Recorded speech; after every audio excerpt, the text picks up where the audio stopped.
রাজধানী নিউ মার্কেটের জলাবদ্ধতার আরও খবর জানাতে আমাদের সাথে যুক্ত হচ্ছেন সহকর্মী আরিফুল ইসলাম। সরাসরি যাচ্ছি তার কাছে।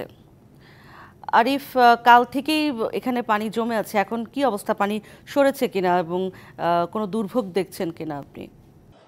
উর্মি, গতকাল রাজধানীতে যে 6 ঘন্টা বৃষ্টি হয়েছে সেই বৃষ্টির প্রভাবে রাজধানীর এই নিউ মার্কেট এলাকা, নিউ মার্কেট সহ প্রায় প্রতিটি জায়গায় কিন্তু পানির নিচে তলিয়ে ছিল। তো সেক্ষেত্রে এখন কিছুটা স্বাভাবিক, কারণ হচ্ছে এখন আর যে জলাবদ্ধতা সৃষ্টি হয়েছিল গতকালকে সেটা কিন্তু আর নেই। কারণ এই দেখতে পাচ্ছেন যে নিউ মার্কেটের, আমি ঠিক নিউ মার্কেটেই অবস্থান করছি, সেই নিউ মার্কেটের যে দোকানগুলো রয়েছে সেই দোকান থেকে গতকালকে যে পানি জমেছিল দোকানগুলোর ভেতরে, সেগুলো এখন সরানো হচ্ছে বা পানি সরানো হচ্ছে, পরিষ্কার করা হচ্ছে দোকানগুলো। যেহেতু গতকালকে শুক্রবার ছিল, খুব একটা বেচাকেনা বা বন্ধ থাকার কারণে কিন্তু তাদের আসলে লোকসান গুনতে হয়েছে। সেই প্রেক্ষাপটেই যাতে করে তড়িঘড়ি করে এখন যেহেতু পানি সরে গেছে, তাই তারা চেষ্টা করছেন যে তাদের নিচু দোকানগুলো পরিষ্কার করে আবার সেই আগের পূর্বের চিত্রে ফিরে আসার জন্য চেষ্টা করছেন। শুধুমাত্র যে এই যে লোকসান গুনতে হয় প্রতি বছরই এই সময়টাতে, বর্ষার সময়টাতে আসলে কিছুটা বৃষ্টি হলে বা অল্প বৃষ্টি হলেই কিন্তু দুর্ভোগে পরিণত হয় এই পুরো নিউ মার্কেট এলাকাটি, কারণ সবকিছু তলিয়ে যায়। সেক্ষেত্রে এখানকার ব্যবসায়ী যারা আছেন, ছোটখাটো যারা ব্যবসা করছেন, তারাই কিন্তু বলছেন, মোটামুটি অভিযোগ দায়ের করেছেন এখানকার যে ব্যবসায়ী সমিতি আছে, মালিক সমিতি আছে তাদের কাছে।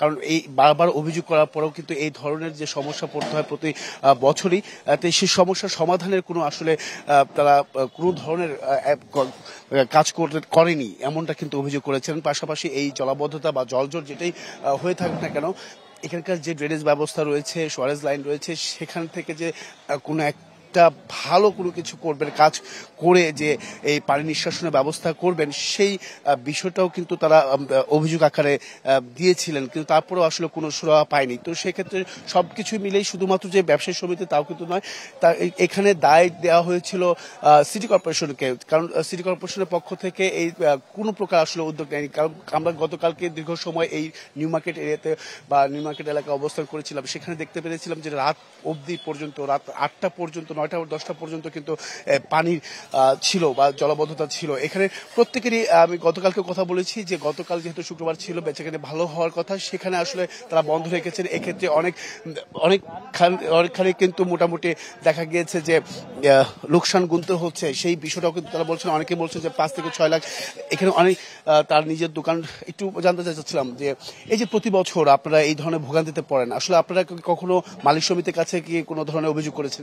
জি, অবজারভেশন অবশ্যই জানানো হয়েছে। 250-টিরও বেশি ডিজাইন অপশন নিয়ে ওয়ালটন স্মার্ট ফ্রিজ, বোঝে আপনার প্রয়োজন। তারপরে কি কেন সমাধান হচ্ছে না? এই যে অল্প বৃষ্টি, তাদের ব্যাপার, তারা করে না। আমরা বলতেছি, তারা করতেছে না। ড্রেন গুলো সাফ করে না, কোন কাজই করে না তারা। তাহলে আপনাদের লোকসান গুনতে হয় নাকি? কত টাকার মতো লোকসান গুনতে হয়েছে? গতকালকে তো বন্ধ ছিল। অনেক টাকা। এই যে পুরো আমাদের পুরো নিউমার্কেট কোটি টাকা লস হয়েছে কালকে, কোটি টাকা। আপনার দোকানে কতটুকু পানি ছিল, এখন কি করতেছেন? এখন তো যাদের ময়লা হয়েছে, ময়লাগুলো সব পরিষ্কার করতেছি।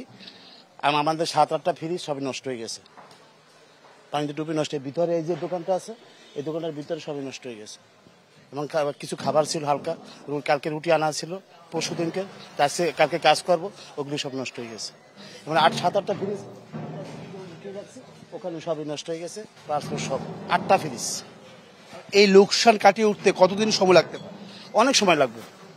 আমরা তো স্টাফ, আমাদের মালিকের করতে অনেক সময় লাগবে।